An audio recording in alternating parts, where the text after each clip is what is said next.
బెంగుళూరులో దారుణం చోటు చేసుకుంది. ప్రియుడిని పిలిచి మరీ చంపేసిందన్నమాట. వివరాల్లోకి వెళితే బెంగుళూరులో షాకింగ్ ఘటన చోటు చేసుకుంది. ప్రపోజల్ పేరుతో ప్రియురాలే ప్రియుడిని దారుణంగా చంపేసింది. పోలీసులు తెలిపిన వివరాల ప్రకారం టెలికాం స్టోర్లో పనిచేసే ప్రేరణ కిరణ్ ఏడాదిగా ప్రేమించుకున్నారు. తనను నిర్లక్ష్యం చేస్తున్నాడనే కోపంతో కిరణ్ను ప్రేరణ ఇంటికి పిలిపించింది. ఫారిన్ స్టైల్ ప్రపోజల్ అంటూ అతడి కళ్ళకు గంతలు కట్టి కుర్చీకి కట్టేసింది. ఆ పైన పెట్రోలు పోసి నిప్పు పెట్టింది. పైగా వీడియోలు తీస్తూ రాక్షసానందం పొందిందన్నమాట.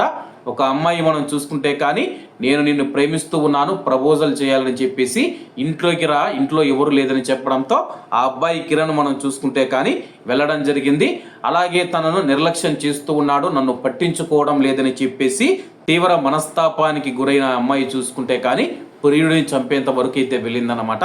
కాబట్టి అబ్బాయిలు ఎవరైతే ఉన్నారో చాలా జాగ్రత్తగా ఉండండి. ప్రస్తుతం ఉన్న కాలంలో మనం చూసుకుంటే అమ్మాయిలు అబ్బాయిలను చంపివేస్తుంటే అబ్బాయిలు అమ్మాయిలను చంపివేస్తూ ఉన్నారు. అసలు వివాహ వ్యవస్థ, కుటుంబ వ్యవస్థ వీళ్ళకు తెలుసో లేదో తెలియదు కానీ వాటన్నిటినీ ధ్వంసం చేస్తూ ప్రాణాలు తీసేంత వరకు వెళుతున్నారు.